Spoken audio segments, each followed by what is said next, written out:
invité Étienne Gariepi-Girouard à faire sa présentation. Étienne est aussi accompagné par un groupe de chercheurs de l'Université du Québec à Rimouski et de l'Université Concordia. Et le sujet, c'est la valorisation du patrimoine culturel par l'aménagement fluvial. On parle ici du canal Saint-Georges à Port-Meunier. Oui, bonjour, est-ce que vous voyez bien mon écran? Très bien, merci. Oui, on t'entend bien aussi. Merci. Donc, bonjour, je m'appelle Étienne, je suis étudiant à la maîtrise en géographie à l'UQAR, en effet. Puis, dans le cadre de ma maîtrise, je m'intéresse à l'aménagement, à la restauration des cours d'eau. Donc, aujourd'hui, ce que je vais vous présenter, c'est tout simplement un de mes sites que je documente dans le cadre de ma maîtrise, le canal Saint-Georges à Port-Meunier. D'abord, je tiens à reconnaître que les locaux dans lesquels je me trouve à l'UQAR sont situés sur des territoires non cédés de la nation, des nations Mi'kmaq et Wolastoqey, la Confédération Wabanaki aussi, et que l'île d'Anticosti elle-même est située sur des territoires non cédés de la nation Innu. Puis d'ailleurs, le développement d'Anticosti a largement bénéficié du colonialisme, peut encore le faire. Par contre, je pense qu'on peut tous et toutes être optimistes par rapport à l'avenir des relations entre peuples, considérant la grande collaboration qu'il y a eu avec la nation Innu dans le cadre de la nomination d'Anticosti à l'UNESCO. Donc,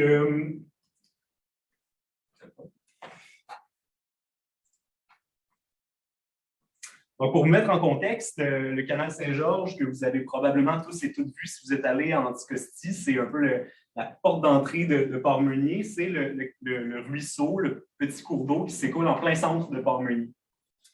Puis dans le contexte de la nomination de l'île à l'UNESCO, dans plusieurs autres contextes aussi, il y a eu beaucoup de réflexions sur comment on aménage le cours d'eau dans le village.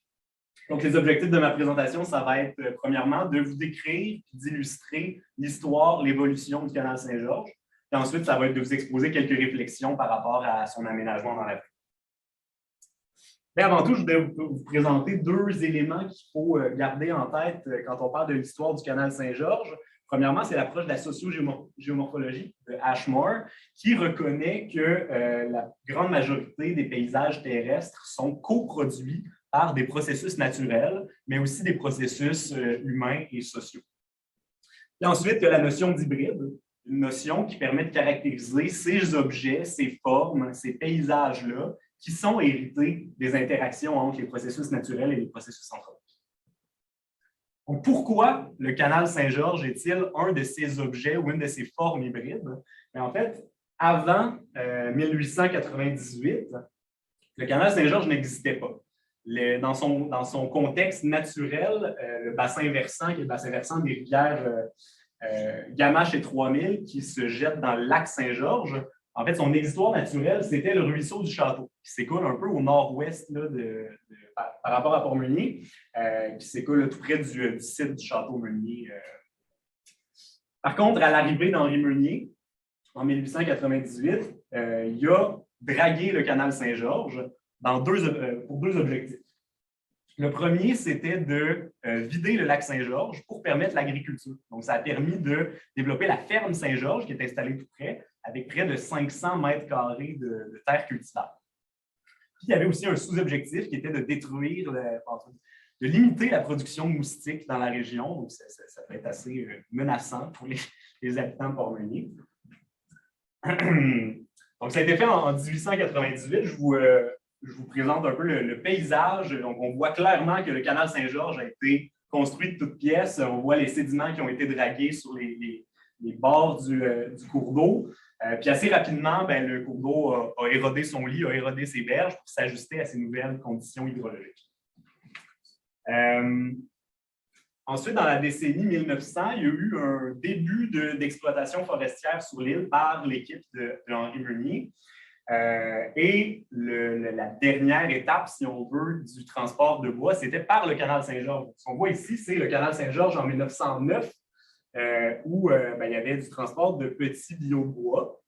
Et ce transport-là demandait le dragage fréquent du cours d'eau pour permettre une profondeur suffisante à la drague ou au transport de bois. Puis il y a aussi un muret de bois qui a été construit en 1904 pour faciliter le transport, éviter l'érosion qui limitait la profondeur, qui limitait le transport de l'eau. Ensuite, à la fin de la décennie 1900, on a construit un barrage à Laval, un barrage qui a été démantelé dernièrement, et un moulin d'écorçage à l'aval du canal qui permettait de préparer les biobois pour l'exportation. Et le moulin était alimenté à la fois hydrauliquement par le barrage, mais aussi par des moteurs à vapeur. Et il y a aussi le barrage entre le lac et le canal qui a été construit un peu plus tard en 1913. La figure que je vous présente ici, c'est un résumé de l'histoire du canal Saint-Georges, à la fois l'histoire de ses usages, de comment on l'a utilisé en haut, et de comment le canal ou le cours d'eau s'est ajusté à ces différents usages-là dans l'histoire. Donc, quand je parlais tantôt de coproduction de formes ou de paysages par des processus naturels et des processus anthropiques, c'est vraiment là, on voit qu'il y a une interaction entre les usages et les formes qui sont créées. Puis, la première phase que je viens de vous présenter avec des images, c'était vraiment le début des expérimentations de développement de l'île d'Anticosti. Par la suite, Henri Meunier est décédé en 1913. L'île a été rachetée quelques années plus tard par les compagnies forestières. Et là, on a concentré l'économie de façon quasi exclusive vers l'industrie forestière, industrie qui dépendait du canal Saint-Georges pour l'exportation. Donc, c'était vraiment la porte de sortie vers l'extérieur. Et donc, le canal a été dragué fréquemment, ses berges ont été stabilisées. Il y a eu de la production hydroélectrique par le barrage à Laval aussi. Donc, le moulin a été transformé pour la production hydroélectrique. Donc, les formes, les processus dans le cours d'eau se sont ajustés à ces nouveaux usages-là. Jusqu'à l'oscillation et la diminution et la disparition de l'exploitation forestière en 1974, quand le gouvernement québécois a acheté l'île. Puis par la suite, le cours d'eau a été relativement abandonné. Plutôt le canal Saint-Georges a été plutôt abandonné par le ministère. Donc, on a abandonné l'exploitation forestière, on s'est concentré vers l'économie du tourisme pour la chasse, entre autres, et la pêche. Et ce qui a fait en sorte que le canal a commencé à se détériorer, puis la dynamique naturelle du cours d'eau qui s'écoulait à l'intérieur a commencé à prendre de plus en plus de place. Puis ça pose certains risques pour la communauté. Ce qu'on voit ici, c'est que ce qui est en orange, les lignes oranges, c'est la position du canal original en 1898. Donc, on voit que c'est un canal qui était très, très rectiligne. Puis, ce qu'on voit en bleu, c'est le Talweg, donc la ligne d'écoulement principale du cours d'eau actuellement, qui globalement reste à l'intérieur du tracé original, mais qu'à certains endroits spécifiques, entre autres au niveau du coude, là, à mi-chemin, il y a une petite courbe. Donc, à cet endroit-là, la photo qu'on voit en bas, c'est une zone d'érosion très, très active où le cours d'eau est sorti du tracé original du canal. Et aussi, autour du barrage le plus en aval, donc là aussi, le cours d'eau a sorti du tracé original. Puis d'ailleurs, la crue de mai 2017, a endommagé de façon très importante là, à la fois le barrage aval et les restants du canal. Ce qui a mené à plusieurs réflexions, plusieurs actions d'aménagement. Il y a eu un projet qui a été mené par le comité ZIP Côte-Nord du Golfe, qui a fait d'ailleurs appel à une équipe multidisciplinaire dans le cadre du projet. Donc, le barrage qui était très endommagé a été démantelé. Ça a été remplacé par un seuil de contrôle sédimentaire qu'on voit sur l'image. Les berges ont été largement stabilisées, puis il y a une passe migratoire qui a été installée pour contourner le seuil de contrôle sédimentaire, mais aussi une chute qu'on voit qui est naturelle, mais qui était considérée comme infranchissable pour le poisson. Il y a aussi des aménagements fauniques qui ont été faits à l'amont, au niveau du coude, qui est une érosion très active. Puis il y avait un sous-objectif à ces aménagements-là de ralentir l'érosion dans cette zone-là. Par contre, ce qu'on a observé, c'est qu'en moins d'un an, là, à une crue annuelle environ, quelques mois après l'installation de ces aménagements-là, les aménagements ont amplifié l'érosion en dirigeant l'écoulement directement sur la berge. Ce qui fait en sorte que ça pose des risques pour la communauté, des risques pour la sécurité civile. Donc, il y a encore beaucoup de réflexions à avoir. Puis l'aménagement du canal Saint-Georges n'est pas terminé. Il y a encore des choses à faire. Par contre, ça questionne ce qu'on conçoit comme de la restauration de cours d'eau, de l'aménagement de cours d'eau, qui proposerait en fait de rétablir les processus naturels. Par contre, on peut essayer de conceptualiser la restauration d'une façon qu'on pourrait représenter sur un spectre. Donc, à l'extrémité du spectre, on a, oui, la restauration naturelle, la restauration des processus qu'on trouve dans les cours d'eau. Par contre, à l'autre extrémité, on pourrait retrouver aussi la restauration de l'ouvrage que représente le canal, donc par la reconstruction du canal, la reconstitution du canal, et éventuellement par la maîtrise des processus qui posent des risques pour l'intégrité du canal. Puis d'ailleurs,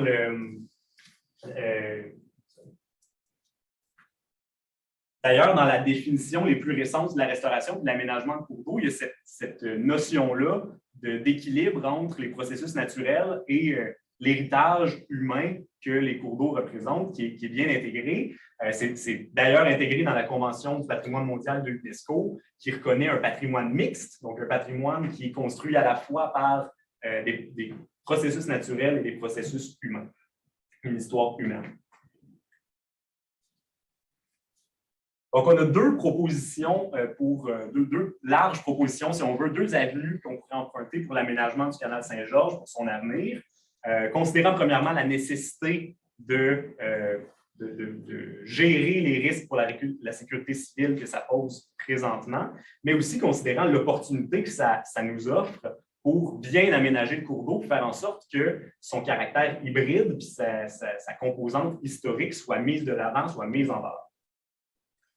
D'abord, on a besoin de stabiliser la berge, mais on pourrait, plutôt que d'utiliser des ouvrages de type enrochement, qui dénatureraient complètement le canal Saint-Georges, à la fois son aspect naturel, mais aussi son aspect historique, son aspect construit, on pourrait utiliser une reconstitution des ouvrages originaux par des murets de bois. Donc, on pourrait profiter du besoin de le stabiliser pour reconstituer les ouvrages originaux comme des murets de bois, évidemment selon des normes, puis avec des matériaux actuels, puis selon une compréhension, la compréhension de la dynamique qu'on a du cours d'eau actuellement.